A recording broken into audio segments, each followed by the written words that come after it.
Hi, Grammy TAPS here, and I'm coming to you today to share a message from Lake Tahoe. Grandpa and I have spent the past week here, and we have loved just the beauty of the lake and the mountains and the trees around us. It is wonderful to be here. And while we've been here, I found this card that says, Advice from Lake Tahoe. And I want to share that with you. And there's a lot of noise here, which you can probably hear. Like right now, there's a helicopter going overhead, and the water from the lake is lapping up on the shore, and the sun is really bright, so my eyes are kind of half open trying to close out the sun. But I have an important message to share with you.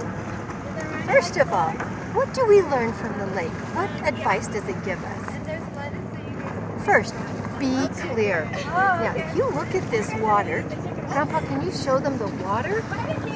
When you look at there, you can see the rocks at the bottom of the lake. And it's really clear. And a lot of the lake is clear like that. And when we're talking to people, we need to be clear so they understand what we're saying. For example, if we say we want some fruit and someone gives us a banana and we want an orange, we weren't clear and we didn't get what we wanted. So we have to be really clear. Or if we say we want to go on a date with Daddy and he takes us to the playground and we wanted to go out for ice cream, we didn't really get what we wanted. So we have to be really clear and just say exactly what we want. And that's especially true too as you get older and when you get married. Moms and dads need to be clear with each other also. Number 2 is make positive ripples. Do you know how if you throw a rock into the water, it sends out ripples? And that happens too when we speak from our words and from the things that we do, our behavior. And we want to make sure that whatever we say or whatever we do sends out positive ripples. So we want to be kind to other people and nice. And have you ever noticed that sarcasm, that can be really hurtful and painful? People think it's funny, but it's not. Just as an example, after Uncle Benjamin graduated from high school, we went on vacation with him up to Oregon. And he was telling me a story about meeting a family, and the mom in the family was talking to him about dating because she had daughters his age, and she told him that he needed to make sure that whenever he was dating someone seriously, that he should meet their parents, because quite often children grow up to look like their parents. So you want to know what your future spouse is going to look like. Well, when he was telling me the story, he said, "Mom, she asked me what I thought about her daughters, and what do you think I said?" And without even thinking, the first words out of my mouth were, "No thanks." And his head bowed down and his shoulders slumped over. And I said, "Oh, Benjamin, I don't think you really said that. I didn't mean that. What did you say?"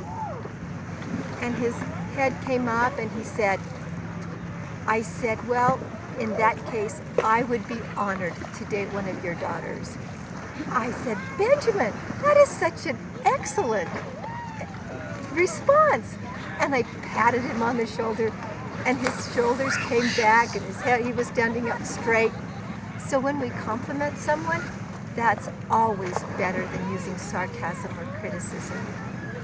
So those and compliments send out positive ripples. So make sure that your words and your behavior send out positive ripples.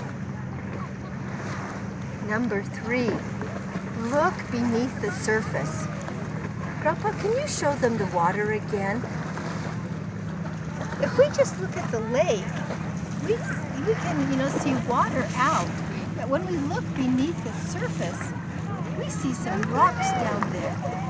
And that's different than looking out where we just see the water. And quite often, when someone says something to us or does something, or when we say or do something, there's always seems to be something beneath the surface. So if here's the surface, there's maybe a feeling or an experience that caused someone to say or do that. So we need to look beneath the surface and think about maybe different levels of why somebody would say what they did or do what they did. Number 4, stay calm. Now in the morning, there's very little wind, if any, here on the lake, and the water is very still and calm.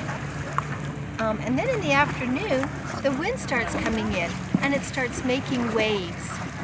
And that can sometimes be dangerous if the waves get too big.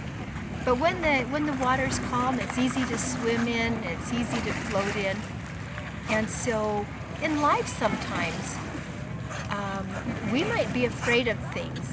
And when we're afraid, that causes anxiety. But if we stay calm and if we breathe deep, then things go better.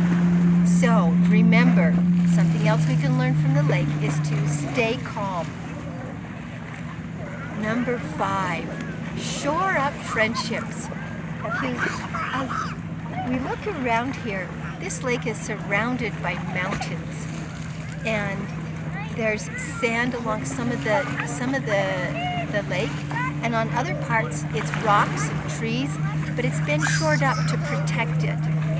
And our family and our friends are the most important people in our lives, and so we want to make sure that we shore up those relationships. And the way we do that is by being kind to others and by behaving nicely and doing nice things for them. And when we do that, we can shore up our friendships. Number 6, like this, number 6. Take time to reflect. Now, if we look out on the water, sometimes there's a reflection of the mountains and the trees in the water, and that's kind of just a double image, and that reminds us that we need to reflect upon our lives and the experiences that we have. While Grandpa and I have been here at Lake Tahoe, we've been reflecting upon our experiences. And some things, sometimes we've made mistakes, and we need to learn from our mistakes so we don't do them again. And we need to just let them go. And other times we do good things, and we need to learn from those as well and think, okay, that is something I can do again and again. So reflect upon our lives and learn from all of our experiences. And the 7th one is be full of life. Now if we look around at this lake, it's full of life. There are fish in there, there are trees growing out of the water, and there are people playing in the water, there are boats out there, and it is full of life. So we need to make sure that we are full of life, that we enjoy our experiences, that we enjoy where we are at whatever given time, and we enjoy the people that we're with, because we can find good things about everyone, and that we can be full of life. We can be happy, we can be joyful, we can be kind, and share that with others, and that's a great way to be full of life. This has been a wonderful time for Grandpa and me to be here at Lake Tahoe, to enjoy the beauty here, but also to learn from what's around us. And I hope you've learned from something that I've shared with you.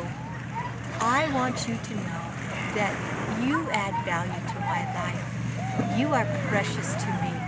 I am so glad you're part of my life, and I look forward to every time I get to talk to you and to see you.